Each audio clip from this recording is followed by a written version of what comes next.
Hello class 8 students, welcome to Studify Success. तो हम पढ़ रहे थे chapter number 2, microorganisms friend and foe. तो कल की क्लास में हमने देखा था कि हार्मफुल माइक्रो ऑर्गेनिजम्स क्या होते हैं और वो माइक्रो ऑर्गेनिज्म कैसे डिजीज कोज करते हैं ह्यूमन बींग्स में।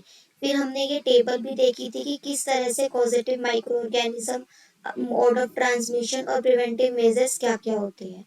तो आज की क्लास में हम देखेंगे कि disease causing micro organism in animals, की एनिमल्स में कैसे माइक्रो ऑर्गेनिज्म अफेक्ट करते हैं। ठीक है, just like human beings, several micro organism cause disease other animals such as cow, buffalo, sheep, goat, poultry, birds. जैसे कि ह्यूमन बीइंग्स में माइक्रो ऑर्गेनिज्म अफेक्ट करते हैं, डिजीज फैलाते हैं, वैसे ही एनिमल्स में भी करते हैं। तो कॉमन एग्जांपल्स क्या है डिजीज के? फूड एंड माउथ डिजीज, जिसको हम FMD भी कई बार बोलते हैं, एंथ्रेक्स एंड एस्पेरेलिजिस। तो इन ये एनिमल्स के ऊपर डिजीज होती है जो माइक्रो ऑर्गेनिज्म कॉज करते हैं। फिर आता है फर्स्ट नंबर पे फूड एंड माउथ डिजीज। ये क्या होती है? ये जो फूड एंड माउथ डिजीज होती है एनिमल्स की, ये वायरस से होती है। ठीक है, तो इसलिए इसका पॉजिटिव माइक्रो ऑर्गेनिज्म क्या हो गया? फूड एंड माउथ डिजीज का वायरस। ठीक है, the cattle suffering from this disease get blisters on feet and mouth. जो ये कैटल्स होती हैं, अगर इनको ये डिजीज हो जाती है तो इनमें क्या हो जाता है? ब्लिस्टर्स हो जाती है फीट एंड माउथ में।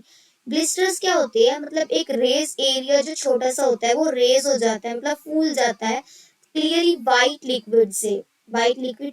और फिर मतलब कि उनको भूख लगना कम हो जाती है, एपेटाइट कम हो जाता है, स्वेलो स्वेलो हो जाता है, उनका बॉडी स्वेलो हो जाती है, उनको फीवर आ जाता है। तो ये वायरस से होता है, तो ये वायरस से हो जाता है। Anthrax is a dangerous disease of animals which is caused by bacterium.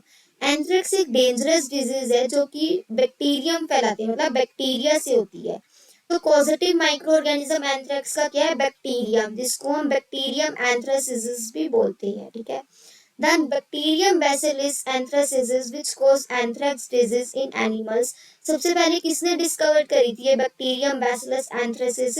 ये डिस्कवर करी थी रॉबर्ट कॉच इन 1876 में, कि एंथ्रैक्स डिजीज होती है और ये डेंजरस डिजीज होती है एनिमल्स में, जो कि बैक्टीरियम कॉज करते हैं और जिसको हम बैक्टीरियम एंथ्रासिस भी बोलते हैं। ये एक बहुत सीरियस इन्फेक्शन होता है जो कि एनिमल्स में होता है। तो ये एनिमल से ह्यूमन बींग्स में भी इन्फेक्टेड हो जाता है। कैसे हो जाता है इन्फेक्टेड?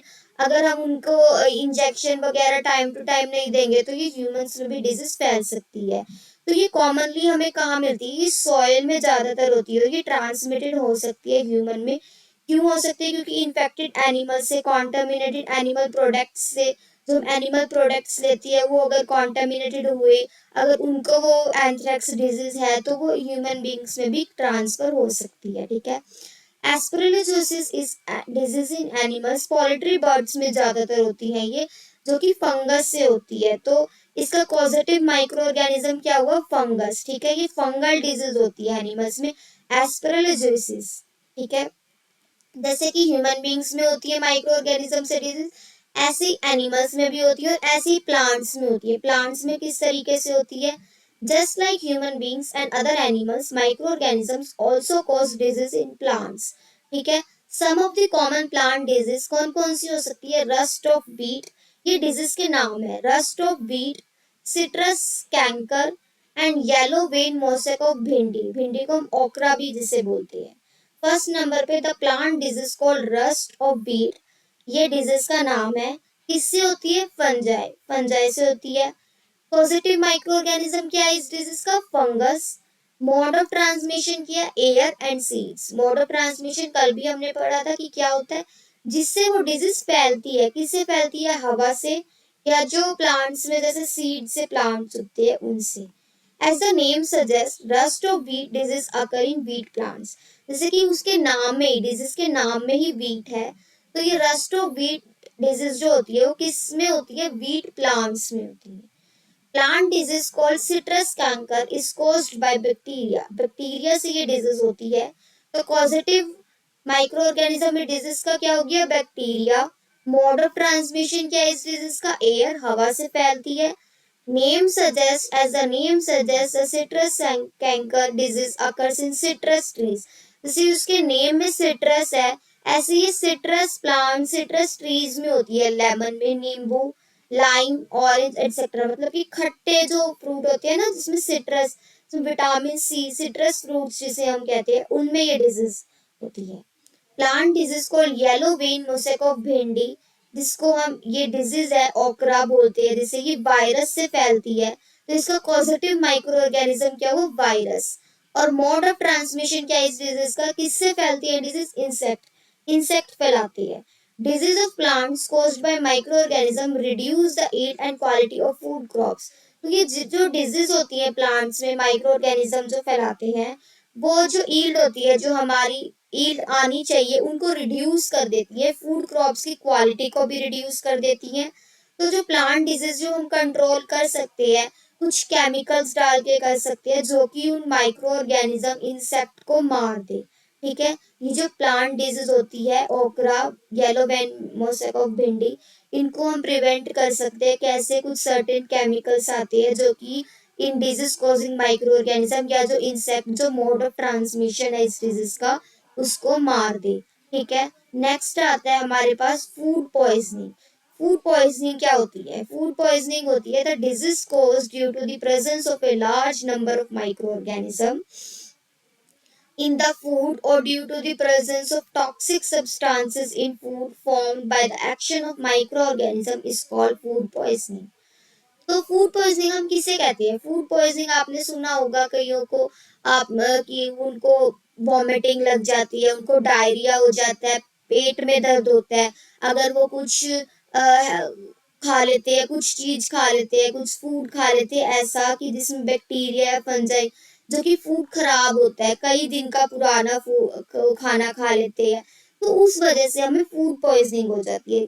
हम सिंपल लैंग्वेज में क्या कह सकते हैं, जो बीमारी हमें माइक्रो ऑर्गेनिज्म, जो कि बहुत सारे माइक्रो ऑर्गेनिज्म फूड में अगर आ जाए उनकी वजह से, या फिर हम कुछ अनहेल्दी फूड खा ले, टॉक्सिक सब्सटेंस जो कि माइक्रो ऑर्गेनिजम्स के एक्शन में हो, अगर वो सब्सटेंस या वो फूड हम खा ले तो उससे हमें फूड पॉइजनिंग हो सकती है। तो इसके मेजर सिम्टम्स क्या है फूड पॉइजनिंग के, वॉमिटिंग, वॉमिटिंग लग जाती है, डायरिया जिसको हम लूज मोशंस कहते हैं, पेन इन एब्डोमेन, मतलब आपको पेट में दर्द होना शुरू हो जाएगा, हेडेक होगा, फीवर होगा, ये सब मेजर सिम्टम्स है food poisoning के। The microorganism which cause food poisoning come into food from the air।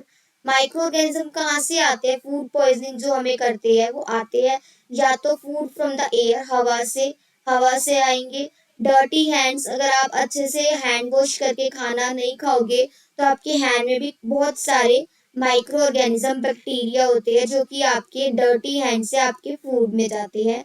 Unclean food containers, अगर आप अच्छे से बर्तन को नहीं धोगे, या फिर फ्लाइज, या फिर आपकी खाने के ऊपर मक्खी या कुछ भी बैठ जाएगा उनसे, कॉकरोचेस, इंसेक्ट, रैट्स एटसेट्रा, इन सब से माइक्रो ऑर्गेनिज्म हमारे फूड में आते हैं जो कि फूड पॉइजनिंग फैलाती है। ठीक है, मोस्ट कॉमन एग्जाम्पल क्या है बैक्टीरिया के जो कि फूड पॉइजनिंग करते हैं, वो है bacteria salmonella and bacteria clostridium botulinum. ये मेजर एग्जाम्पल है, मोस्ट कॉमन एग्जाम्पल है जो कि जो बैक्टीरिया होती है जो फूड पॉइजनिंग करती है। दो कॉमन एग्जाम्पल है, कौन कौन से, bacteria salmonella and bacteria clostridium botulinum. ठीक है, एक फंगस का क्या एग्जाम्पल हो सकता है जो फंगस हमें फूड पॉइजनिंग करती है, एस्परजिलस। क्या होता है, एस्परजिलस। ठीक है, फूड एक प्रीशियस मटेरियल होता है, इसको हमें स्पॉइल नहीं करना चाहिए, हमें बेकार में फेंकना नहीं चाहिए। जैसे आप अपना जूठा खाना आपको अपने प्लेट्स में नहीं छोड़ना चाहिए। फूड मतलब बहुत कीमती है हमारे लिए, ह्यूमन बींग्स के लिए फूड बहुत कीमती है। अगर आपको खाना नहीं मिलेगा, आपके अंदर एनर्जी नहीं आएगी, एनर्जी नहीं आएगी तो आप दिन के सारे काम कैसे करोगे। तो इसलिए हमें फूड को हमें वेस्ट नहीं करना चाहिए, उसको खराब नहीं होने देना चाहिए, और जिसकी वजह से हमें फूड पॉइजनिंग हो, हमें ऐसे जैसे डर्टी हैंड से, अनक्लीन फूड कंटेनर्स, इनमें हमें फूड नहीं रखना चाहिए। हमें फूड को प्रिजर्व करना चाहिए स्पॉइल होने से। ठीक है, फूड बहुत प्रीशियस है आपके लिए, उसको आपको प्रिजर्व करके रखना चाहिए। तो प्रिजर्व कर से कैसे रख सकते हो आप, क्या क्या प्रिवेंटिव मेजर्स ले सकते हो, तो वो हम देखते हैं। प्रिजर्वेशन ऑफ फूड, कैसे आप फूड को प्रिजर्व कर सकते हो। The food materials like milk, fruits, vegetable, meat, fish and cooked food etcetera gate spoiled easily, ये बहुत जल्दी स्पॉइल्ड हो सकती है, जैसे कि मिल्क, फ्रूट्स, वेजिटेबल्स। तो इसके लिए this is because they contain a lot of water, बहुत ज्यादा वाटर होता है ना, due to which the food spoiling micro organism can grow in them easily. जिसके अंदर पानी की क्वांटिटी ज्यादा होती है उसके अंदर माइक्रो ऑर्गेनिज्म जल्दी से आ सकते हैं, ग्रो हो सकते हैं। तो हम उनको प्रिवेंट कैसे कर सकते हैं, उनको स्पॉइल होने से, उनको खराब होने से प्रिवेंट कैसे कर सकते हैं, ताकि उनके अंदर contamination of easily spoilable food material जो कि इनमें हो सकती है, मिल्क में, फ्रूट्स में, वेजिटेबल्स में, मीट में, फिश में, कुक्ड फूड में, तो हम इनको प्रिवेंट कर सकते हैं प्रॉपर टेक्निक या प्रॉपर मेथड्स के through. The process in which the food materials are given a suitable physical or chemical treatment to prevent their spoilage is called food preservation. Food preservation की definition है, क्या कहती है food preservation? Food preservation हम उसे कहते हैं, उस प्रोसेस को कहते हैं, जिस प्रोसेस को हम फूड मटेरियल्स को हम फिजिकल या केमिकल ट्रीटमेंट से स्पॉइलेज होने से, उनको खराब होने से बचा सकते हैं, कुछ फिजिकल या केमिकल ट्रीटमेंट देकर, उसको हम फूड प्रिजर्वेशन कहते हैं।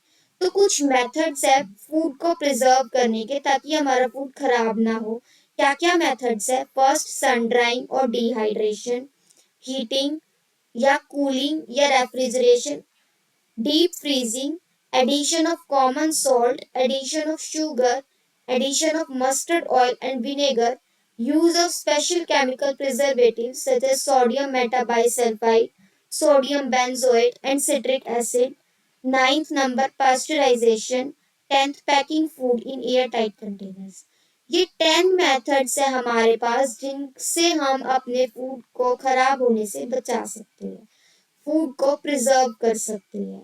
ठीक है, ये 10 मेथड्स हम कल की क्लास में डिटेल वाइज पढ़ेंगे कि इनमें क्या क्या आता है, कि कैसे हम सन ड्राई करके, कैसे हम फूड को हीट करके, कूल करके, शुगर डाल के, कॉमन सोल्ट से, पास्चराइजेशन से, packing food in air tight packets, कैसे हम इन सब मेथड्स को यूज करके अपने फूड को प्रिजर्व कर सकते हैं और माइक्रो ऑर्गेनिज्म से बचा सकते हैं, ताकि हमारा फूड वेस्ट ना हो। ठीक है, ताकि हमारा फूड खराब ना हो। ठीक है, तो आज की क्लास में हमने सब देखा कि माइक्रो ऑर्गेनिज्म जैसे कि ह्यूमन बींग्स को इफेक्ट करते हैं, वैसे ही प्लांट्स और एनिमल्स को भी करते हैं। खाने को हमारे को करते हैं, तो हम उस खाने को कैसे बचा सकते हैं अपने माइक्रो ऑर्गेनिज्म से, ताकि हमारा खाना खराब ना हो और अपने फूड को प्रिजर्व कर सके। ठीक है, आई होप आपको आज का लेक्चर अच्छे से समझ आया होगा। If you want the notes of this video, go to the group description of this video and download the Studify Success app to access the notes. Thank you.